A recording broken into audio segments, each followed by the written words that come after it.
Welcome, listeners of WHFB AM 1060 and WIMS AM 1420, as we launch another edition of the Green Radio Network.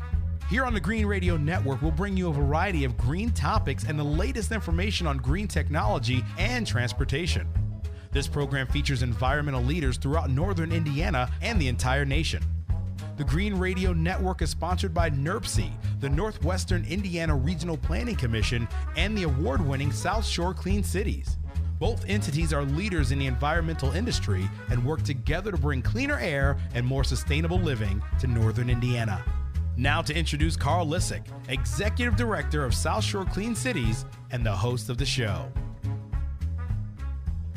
Well, thank you for that introduction, and welcome to today's edition of the Green Radio Network. I'm your host, Carl Lisek. Thanks again to our guest, Mayor Hobart, the Mayor of Hobart, Mr. Brian Snedecor, and the Director of Public Works, Mr. John Dubach. Welcome to the show, gentlemen. Glad to be with you. So, there's so many great things that the city is involved with, Mayor, and, I know that the city has been really dedicated to alternative fuels and vehicles. What sparked the interest, and when did the programs begin with the city of Hobart? Well, it kind of goes back to in about 2010. We began looking at ways that we felt we could be more responsive as a community for green initiatives. And actually, believe it or not, it started with recycling efforts, curbside recycling efforts with our school district.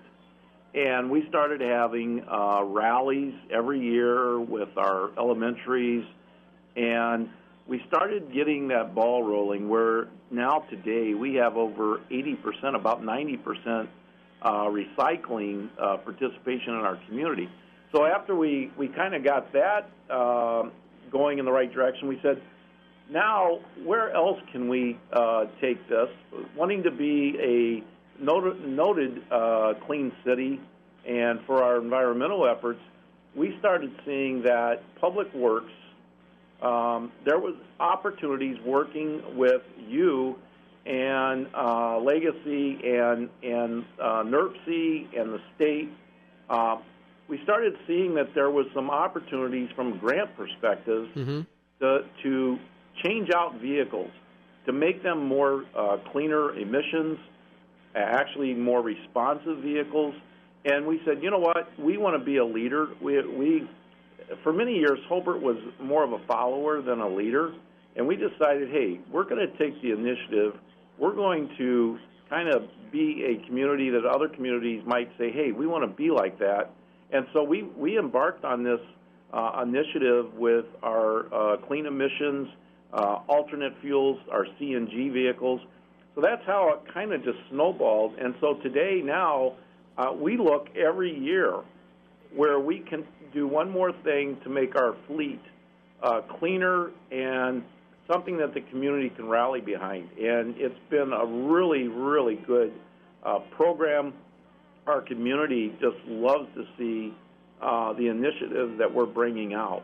And it's a quality of life in the view of many of our residents. Well, I would totally agree on that, Mayor. And I think, that's a credit to you and to the board and to John and John's team that you've always embraced, some of the initiatives that we've been working on.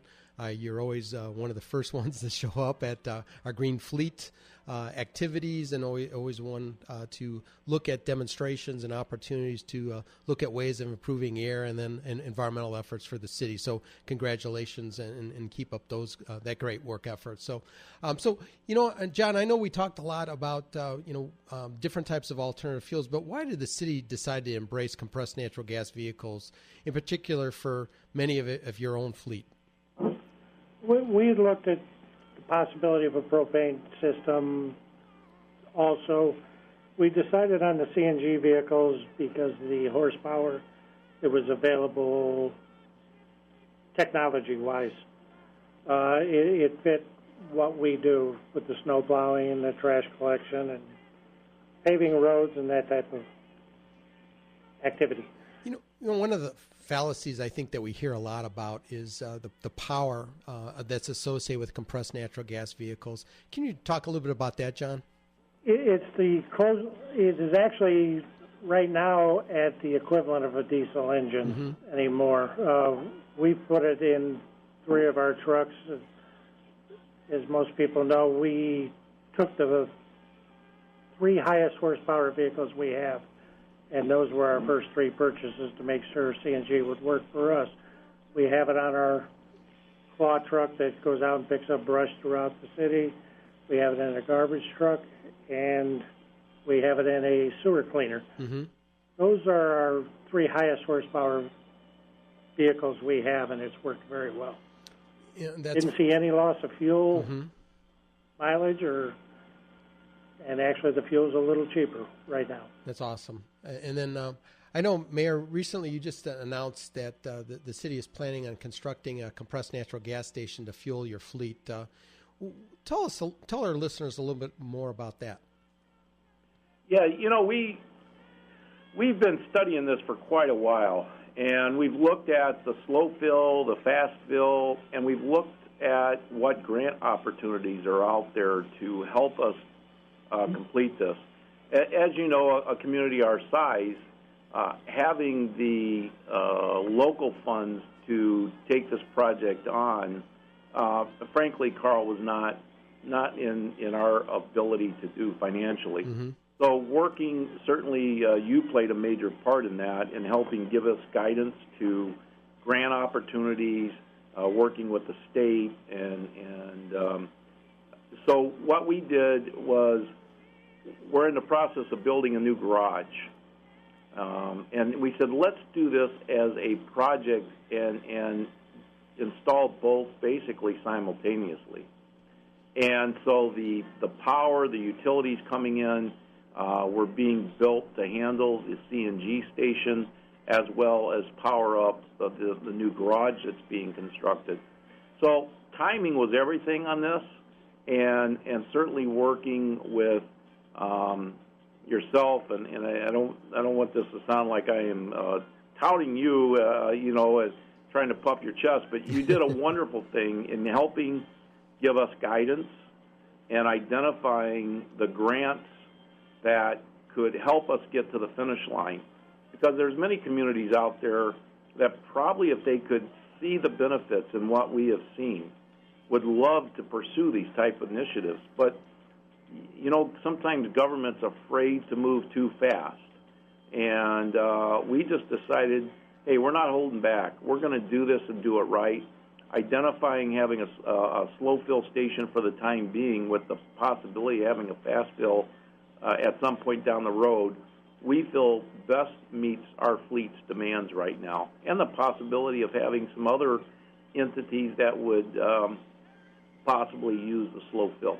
Sure. I know there's so many activities that the city is working on, collectively, on improving the quality of life in the city. But again, I think, there's so many things that you're responsible for as the mayor, and John as the superintendent of the street department there in Central Services. Now with this new building program, tell our listeners, where is this building, the new construction, going to take place at? It'll be at the Public Works Facility at 1840 State Road 130. And so, very excited about it. As the mayor had mentioned earlier, we'll be able to fill 12 trucks with a 4-hour overnight, which is ideal for my department's work. But we'll also have, we get a storm or something and have to fill up a truck right away, we're able to fill those within 10 to 12 minutes. So it's a combination system designed to be slow filled, but we do have capacity to do a little bit of fast fill. Sure, which is very important to you and some of the services that your fleet department provides. So there's different types of compressed natural gas stations, and why did the city choose to go with, and why did you decide that, John? The slow filled, ours are 8-hour shifts. We get called out occasionally for storms, accidents, or whatever. But it gave us a good opportunity to go with slow fill because we could fill up all 12 vehicles at one time overnight. That was the biggest choice for us. We didn't. The fast fill adds quite a bit of cost to build the station. This fit into the budget we had. Sure. And I think that's just it. As Mayor, talked about, I know the city of Hobart doesn't have an overabundance of funding that's available. And I think what you've seen, in the past couple of years is that, you've created a plan, you've worked the plan. And as you begin to replace vehicles, you're looking at replacing those vehicles with compressed natural gas vehicles when they're available, where they're available. And your whole team has been sponges. And again, I think, one of the things that, we've enjoyed working with the city is that you're always at all the educational events. You participate a lot with NERPC. You participate a lot with all the governmental entities. And, you're out there. And, so it's been from top to bottom, from mayor all the way down to, some of your technicians that have been involved. And, what do you think has been the initiative or the incentive for the employees to really kind of embrace change and embrace green? Well, and I'll let John add a little bit to this too. I think what it's offered them is, one, getting some of the best equipment that you can buy in the marketplace right now. Mm-hmm. The equipment is quiet. What's one of the nice thing is when the sanitation trucks are going through the neighborhood, you don't have this huge rumbling going down the street like you used to. The trucks go in the neighborhoods. It's quiet. It blends in. The claw truck that we have, you could be standing next to the claw truck and not even realize it's there when it's running. But I think it's exciting to the employees because they see that we're trying to provide them with the state of art of equipment that can best allow them to do their jobs. And so I think they realize we're investing back into them and making their jobs more efficient and safer. Mm-hmm. So, John, I'll let you add any additional comments. Carl, I thought you brought up a good point that we're at the level we are right now, but this program really started 4 years ago. And we encouraged our employees to be part of it. As you know, I have 3 or 4 guys that attend the meetings with me regularly. I want them to take an ownership in it. Mm-hmm. And we have taken baby steps. We bought our vehicles, made sure they worked. We filled them up in Hammond. Well, the next logical step was to be able to fuel them here. Now we're talking of taking some of our existing vehicles and converting them to CNG. The guys have really bought into it.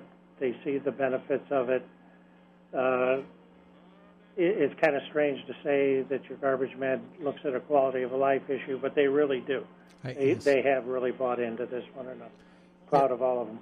Yeah, and we're very proud of everything that the city is doing on green initiatives. So you're listening to the Green Radio Network here on AM 1420, WIMS Radio, and AM 1060, WHFB. I'm your host, Carl Lisek. We'll be right back with Mayor Hobart, Mr. Brian Snedecor, and Director of Public Works, Mr. John Dubach, right after this. You're listening to the Green Radio Network on AM 1420, WIMS Radio, and AM 1060, WHFB. This is Carl Lisek. We'll be right back after this message. There's nothing more important than spending time outdoors with your family. That's why it's so important to do whatever you can to keep our air clean. It's good for the environment and good for the health of your friends and family. Take a closer look at how poor quality is affecting our community.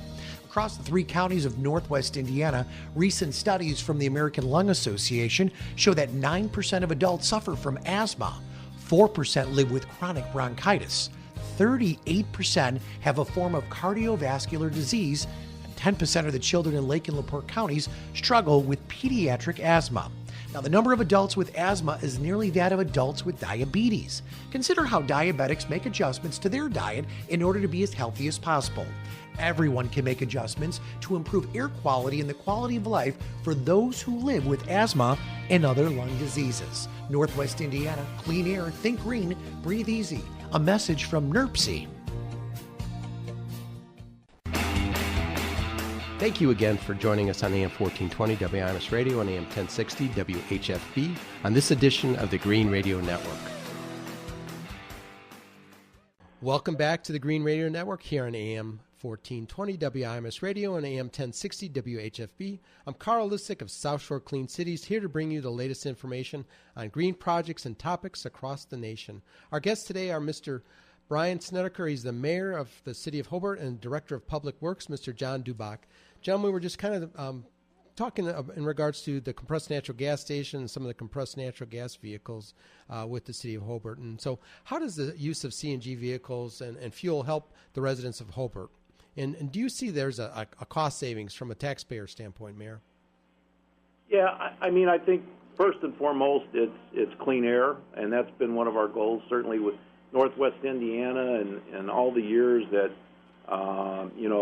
we've had to deal with water or air quality issues as well as water quality. But I think the perception of the community is, wow, a truck that's not giving off these big plumes of diesel smoke coming into our neighborhoods. So I think from that perspective, the community loves it. They see this as a win-win. And then I think actually from a economic standpoint from the city is the fuel, the ability to run these pieces of equipment in the long run, over a year's time, saves the city a significant amount of money for fuel efforts. No, very exciting. We don't have an exact cost yet, but we're figuring we're going to pay roughly half of what we were paying for our diesel fuel. And actually, the savings could be even more. Mm-hmm. No, that's real exciting. And again, I think one of the good things with your compressed natural gas vehicles, I understand that potentially some of your fueling for the vehicles will be very inexpensive to the residents of the city of Hobart. So I know CNG isn't the only alternative fuel that the city's using. I understand that you have just purchased an electric all electric Nissan Leaf. Yes, we have assigned it to our events director, Nikki Lopez, and she's all excited about the opportunity to spread the word at her events. She is going to get the vehicle marked up with various wraps to talk about the clean energy, as well as acknowledging the dealership working with us so that we could purchase this vehicle. We have visions to try to purchase more down the road if grant opportunities present themselves to us. We'd like to get two to four more vehicles if that's possible. We believe the future is here for alternate fuel, everything from electric to CNG to propane, you name it. We're wanting to pursue it if it's right in going forward. And that's real exciting, Mayor, because I think one of the things that we wanted to talk about too is would you recommend alternative fuels to your residents and businesses for their use? Yes, absolutely. And Carl, we just recently installed a filling station on the north side of City Hall for electric cars. And it's funny because when we first installed it, I thought, man, are we really going to get use out of it?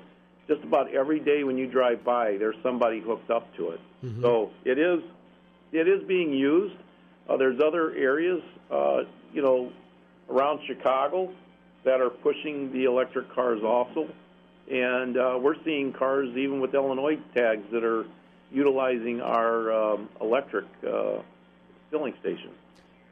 Yeah, it's really exciting to see that, Mayor. And again, we just applaud you and your team for the efforts. But I know there's a lot of other things from an environmental perspective that the city is involved with. And I know one of the things that you've gotten a lot of recognition for and expansion has been your paint recycling facility. Talk to us a little bit about that. Well, I'll make a few comments, and then John can talk about the actual operations. Back a few years ago, Jeff Langdon, who was the director of the Solid Waste District of Lake County, approached us and was looking for a host site to have a paint recycling center for latex paint. And, of course, at that point, we had already established ourselves as being an environmentally friendly city. And so he approached us and said, would you be willing to be the host facility? And we said, absolutely. So we embarked on this initiative. We never realized it was going to be as well received as it has been. Shortly after we opened, Porter County got a hold of us and said, hey, we would like to be a partner in this too.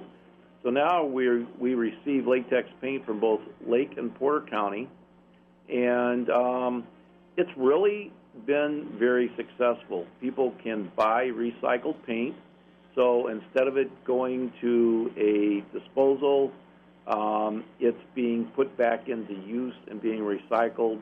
Nonprofits use it. A number of people come and buy it for paint. They can use it for a base paint. They can use it for a finish paint. I had walls in City Hall painted with it.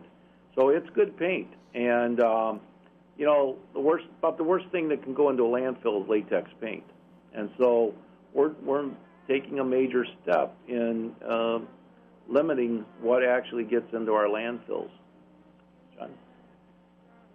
As the mayor said, this program has been going for about 6 years now. We actually take in usable latex paint from anybody in Lake or Porter counties. We remix them, recan them, relabel them, and make them available to the public for $3 a gallon. Or any not-for-profit organization or municipality can actually get it free. John, and I know as a mayor kind of mentioned the quality of paint.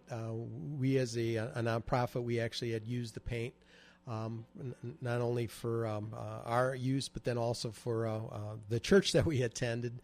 And, the church has been very appreciative of the use of this paint, and the paint covered very well, and it was a great product. So, congratulations on that. And, we look forward to continued success on that program. So, I know that you've got a bunch of events that are coming up. We're at the start of summer here. Why don't you talk a little bit about some of the upcoming events that the City of Hobart has?